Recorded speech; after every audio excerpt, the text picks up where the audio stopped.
प्रिय शिवप्रेमी जन हो, मी मुकुंद पुराणिक, मूळगाव वाई प्रतापगड. आज मार्गशीर्ष सप्तमी याच तिथीला शके 1581 मध्ये म्हणजे 10 नोव्हेंबर 1659 साली प्रतापगडावर अफजलखानाचा वध झाला. अफजलखानाची स्वराज्यावरची स्वारी हे अतिशय मोठं संकट होतं आणि म्हणून छत्रपती शिवाजी महाराजांनी अतिशय युक्तिप्रयुक्तीने, आजच्या भाषेत बोलायचं झालं तर एक सायकोलॉजिकल वॉर खेळत अफजलखानाचा पराभव केला आणि अफजलखानाचा वधही केला. त्याची ही रोमांचकारी कहाणी. अफजलखान प्रचंड सैन्यानिशी येत होता हे दिसताच शिवाजी महाराजांचे वकील पंताजी गोपीनाथ बोकील यांनी खानाकडे निरोप पाठवला की भेटीसाठी इतके लोक कशाला, राजे आपणाला घाबरतात. इतका जमाव पाहून राजे घाबरून माघारी जातील व आपली भेट होणार नाही. आपण सोबत एक अंगरक्षक घेऊन यावा व बाकीचे लोक परत पाठवावे.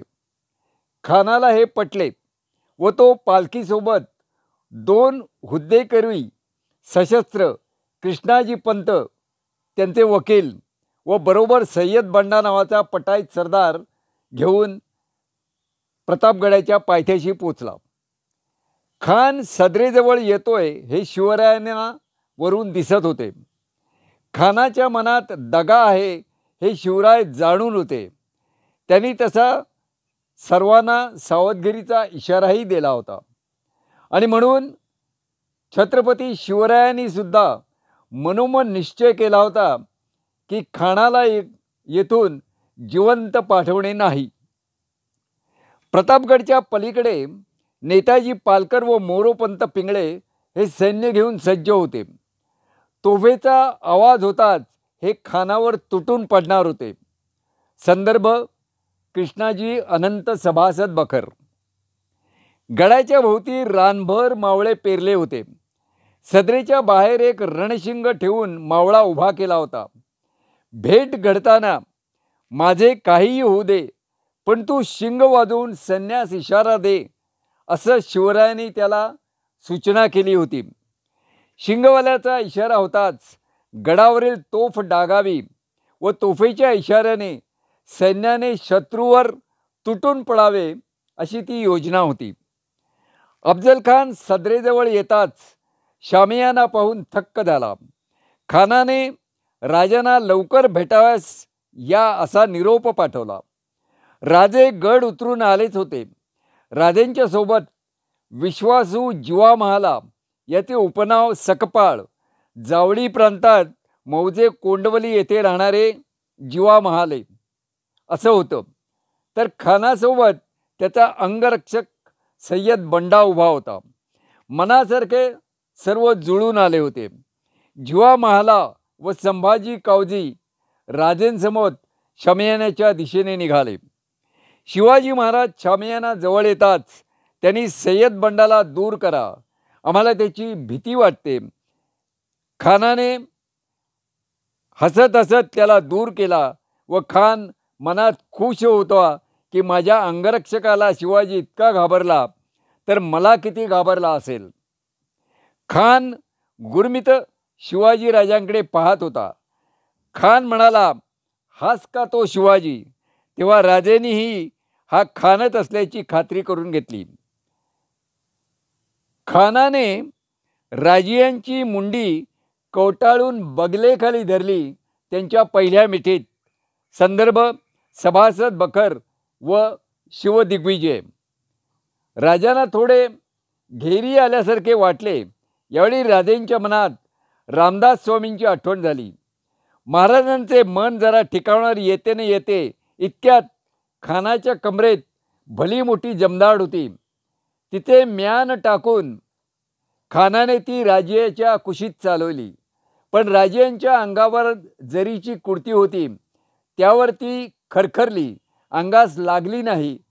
खानाने दगा केला हे पाहून मोठ्या हिमतीने सर्व ताकद एकवटून डाव्या हाती बिथवा होता तो राजाने खानाच्या हृदयाखाली पोटी मारला व एकांगी करून खानावर तडाख्याचा वार केला. त्या जोरावर एका तडाख्यानिशी खानची आतडी बाहेर आली.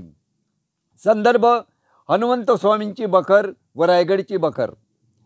खान ओरडला, दगा दगा दगा. इतक्यात खानाचे कृष्णाजी पंत तेथे आले. त्यांनी राजांवर वार केला, परंतु तो कारीगार झाला नाही व लागू पडला नाही. इतक्यात राजाने दुसऱ्याने पट्ट्याचा वार खानावर केला. त्याबरोबर खानाची आतडी बाहेर आली. खान पुरा झाला व खाली पडला. कृष्णाजी पंतांनी राजांशी पुन्हा लगट केली, पण राजांनी त्यास दूर होण्यास सांगितले. कृष्णाजी पंत निघून न जात भोयांस त्यांनी आत बोलवले व खानाला पालखीत बसवू लागले. तेवढ्यात संभाजी कावजी व जिवा महाला तिथे होते. संभाजी कावजींनी भोयांचे पाय तोडले व खानाची पालखी अडवली. त्यांनी खानाचे मुंडके कापले. इकडे खानाचा अंगरक्षक सय्यद बंडा राजेंवर चाल करून आला. वर्मी घाव मारणार इतक्यात जिवा महालानी सय्यद बंडाचा हात वरच्यावर कलम केला व राजियांस वाचवले. यावरून एक म्हण प्रसिद्ध झाली, होता जिवा म्हणून वाचला शिवा. संदर्भ अफजल खानाचा वध विल भावे. खान पडला वार्ता सगळीकडे पसरली. रणशिंग वाजता तोफेचा आवाज झाला आणि एकच कापाकापी उडाली. मराठ्यांचे सैन्य खानाच्या सैन्यावर तुटून पडले. तुफान युद्ध झाले. खानाचे सीने जीव तोडून पळत होते. या घनघोर युद्धात शिवरायांचे दोन सरदार शामराज पद्मनाभी व त्र्यंबक भस्कर कामी आले. संदर्भ अफजल खानाचा वध विल भावे. अफजल खानाचा मुलगा फाजल खान कोयना काठाने निसटून जात असता खंडोजी काकडे खोपडे या सरदाराचे हाती सापडला, पण खंडोजीने धनाच्या मोहास पडून त्यास सोडून दिले. ही वार्ता राजांस कळताच तात्काळ खंडोजीला पकडून त्याचाही शिरच्छेद करण्यात आला. संदर्भ अफजल खानाचा वध विल भावे. प्रतापगड युद्धात महाराजांना 1200 उंट, 4000 घोडे, 3 लाखाचे जवाहीर, 7-8 रोकड राज्याच्या खजिन्यात जमा करती आली. कापड हत्यारे लूट मिळाली ती निराळीच. अशी ही अफजल वधाची गोष्ट शके 1581 विकारी नाम संवत्सरी मार्गशीर्ष सप्तमी गुरुवारी घडली आणि हाच दिवस आपण शिवराज्य प्रताप दिन म्हणून साजरा करतो. जय शिवाजी, जय भवानी.